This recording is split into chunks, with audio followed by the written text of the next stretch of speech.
não dá para vir em Camboriú sem vir aqui visitar o cemitério onde está sepultado o pastor Cisinho, né, Zay? A maioria do povo que começou naquela época vem para os Gideões, acaba visitando o túmulo dele e também do recente Wesley. E essa data é importante porque marca 10 anos da morte do pastor Cisinho. Exatamente, cara. Ele faleceu em 2016. 2016, fazendo 10 anos hoje. Esse ano. Vamos acompanhar aqui? Vamos. Você lembra onde foi sepultado o pastor Cisinho? Eu lembro, cara, fica por ali, ó. Você esteve aqui no sepultamento, Zay? Não, eu tava fora de Camboriú, na verdade, eu tava no oeste de Santa Catarina no dia. E aí eu tive aqui fazendo a denúncia sobre o túmulo. Inclusive eu fiz um vídeo falando a respeito que o túmulo estava largado. Mas ficou largado mesmo? Ficou, cara. Parecia quanto até... tempo depois do sepultamento? O ano retrasado, 2 anos atrás eu fiz o vídeo.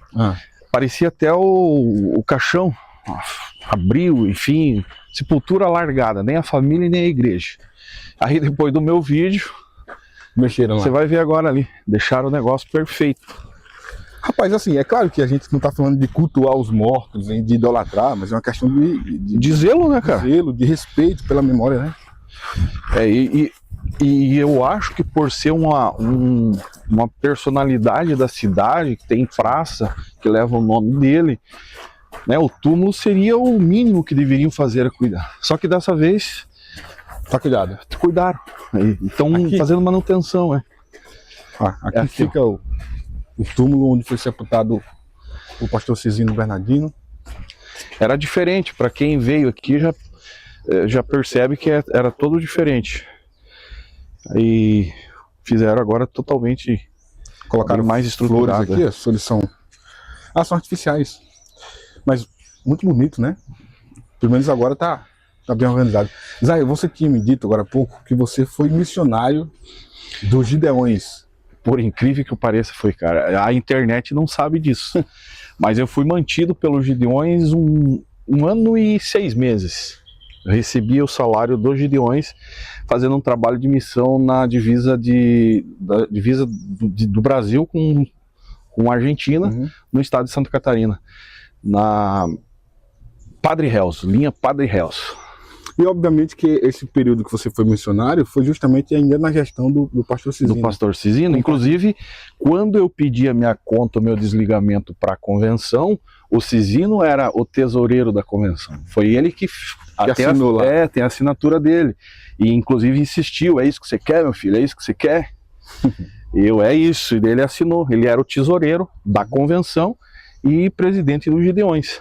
Já que a gente está aqui agora no túmulo onde está o corpo dele sepultado, conta pra gente uma memória que você tem do pastor Cisinho que vale a pena a gente lembrar. Cara, a memória que eu tenho do Cisinho, tem muita gente que acha que a gente bate contra porque, né, não gosta. Não, cara, é bem pelo contrário.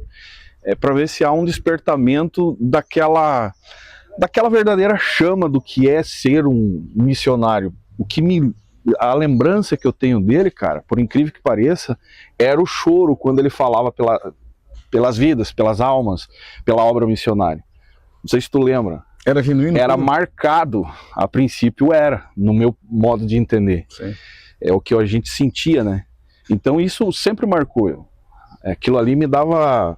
Eu lembro que eu saía dos Gideões, na época a gente vinha, né, se envolvia no contexto, a gente saía renovado só de ouvir aquelas experiências que ele contava, que tu percebia que tinha uma verdade.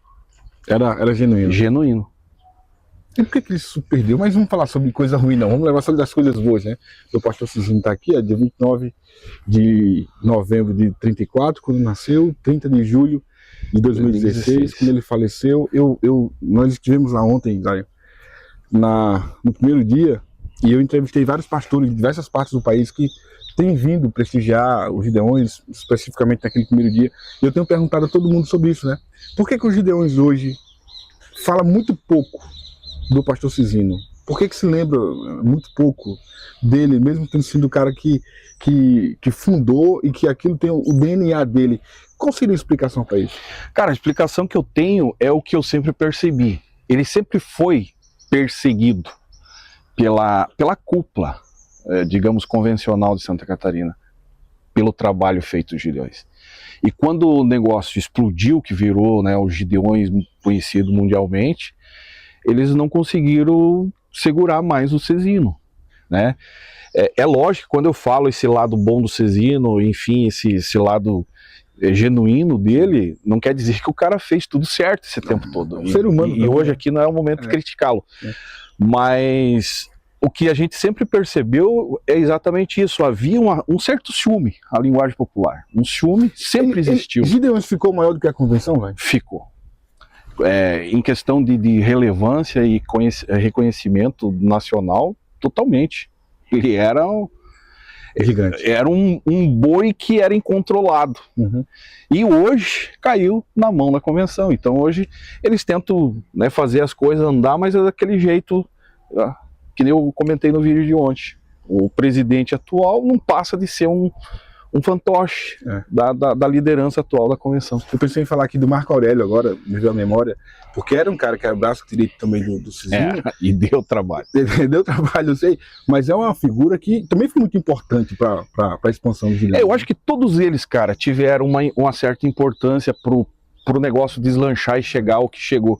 Assim como a grande maioria deles também contribuíram, alguns muito mais, para afundar. Através dos escândalos. É uma outra figura também que a gente não pode deixar de lembrar, e até a gente vai ter que falar sobre isso aqui agora, que também amava fazer missões. Era o pastor Wesley, que também era alguém muito querido pelo próprio pastor Cezino e amava também, respeitava a memória, a biografia do pastor Cezino.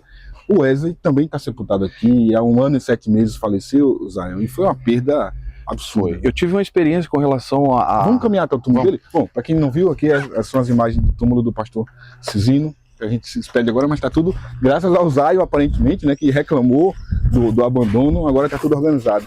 E agora a gente vai tentar encontrar aqui o túmulo do pastor Wesley. Fica lá na outra quadra, né? Sim, você dizia da sua experiência. Então, no dia que eu parei o carro, era 6 da manhã, aqui atrás do cemitério. Na verdade, eu estava indo visitar minha filha, tomar um café com ela de manhã lá. Até contei isso num vídeo no meu canal. Sim. E chegando aqui, dobrando a esquina, deu aquela vontade de parar para dar uma refletida na vida e orar. A princípio dentro do carro. Sim. E por que aqui? É uma pergunta que eu não tenho a resposta, né? Só que quando eu parei ali, eu me lembrei, pô, eu vou procurar o túmulo do Cezino. Aproveitar que é cedo. E cara, consegui achar. Quando eu cheguei na frente do túmulo, eu comecei a refletir, olhei para a foto, túmulo totalmente desdeixado, largado, abandonado, né? A palavra certa. Quando eu cheguei, olhei aquilo ali, e daí refleti um pouco no que ele foi para mim com relação ao meu salário que eu recebia, enfim, como missionário ligado aos Gideões, recebendo dos Gideões o auxílio. Sim. Comigo assim, eu pensei, quem será o próximo? Isso, quase 7 da manhã. Aquela reflexão assim, parado, pensando, quem será o próximo? Quando foi 9 horas, eu recebi o recado que o Wesley tinha caído da construção e provavelmente não ia resistir. E eu estava com a viagem marcada depois do almoço pro lado de Curitiba e ele naquele estado, né? Morre, não morre, saía a notícia que não tinha mais solução. Aí quando eu cheguei lá no meu destino, confirmação que tinha partido. Isso é uma experiência que eu tive exatamente nesse lugar. Só pensei, quem será o próximo? E no mesmo dia aconteceu. A sua cabeça quando soube do acidente e a notícia que não chegava, né? Exatamente, cara. Porque eu não esperava. Uma que eu não tenho costume de vir pra cá. É o caminho para visitar minha filha. Então eu passo aqui todo dia. E aquele dia eu parei ali. Cheguei aqui, pensei, eu vou tirar um momento com Deus aqui na frente, até dar o horário para não despertar minha filha cedo. E entrei dentro do cemitério, refleti, pensei. Quando foi 9 horas, mais um foi. E novo, né? Tá aí. Olha lá, túmulo. Acho que é a família dele aqui, né? A princípio acho que é irmã, né? Irmã e os avós. Os avós, Wesley Ricardo Santos, 25 de setembro de 2024, está aqui a sepultura. Esse aqui é o pastor Wesley, que, assim como o pastor Cezino, amava fazer missões, amava a obra missionária, investia a sua vida e a vida da sua família na obra missionária. São duas figuras que agora estão ali a poucos metros, né? Um corpo, obviamente, um do outro. E é basicamente a história de dois grandes missionários, né? Os grandes missionários. Esse aqui trabalhou pra caramba junto, né? Era operacional. Era operacional. O Wesley. Eu tinha minhas desavenças com ele, mas ele me respeitava, eu também respeitava ele. Por um tempo se imaginou que ele assumiria a presidência dos Gideões, né? Cara, isso era, dentro do contexto aqui, era quase inevitável pensar o contrário. Tudo indicava que era ele. Mas aí tinha outros na jogada, né? E no final das contas caiu justamente em quem controla tudo. A tal da política, né, Zayo? A tal da política. Mas é isso, gente. A gente não poderia deixar de vir aqui com o Zayo. A gente está acompanhando aqui. São 10 anos, né, cara? 10 anos da morte do pastor Cezino, 1 ano e meio da morte do... E vale lembrar também que o Cezino foi sepultado ao lado da esposa, a irmã Pedra. Sim.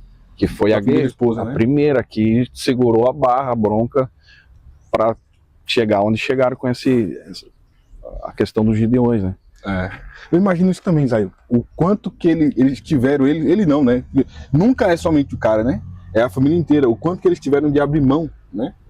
De ver os filhos crescerem, de não estudar sempre na mesma escola, de tentar sempre aquela correria. Eu tenho recordação, cara, da irmã Pedra assistindo os Gideões no telão, na rua, na frente da igreja, dentro do carro, na cadeira de roda, ultimamente ela estava, ou às vezes dentro do carro, estacionava o carro, porque ela não tinha mobilidade de chegar lá em cima, não conseguia. Mas ainda saía de casa para ir lá? Ainda ia pra rua, sentada na cadeira, assistindo os Gideões, isso nos anos 90, né? Uhum. Quer dizer que a gente tá velho também. Deixa eu agradecer ao Zayo, porque a experiência de vir aqui é algo realmente muito importante.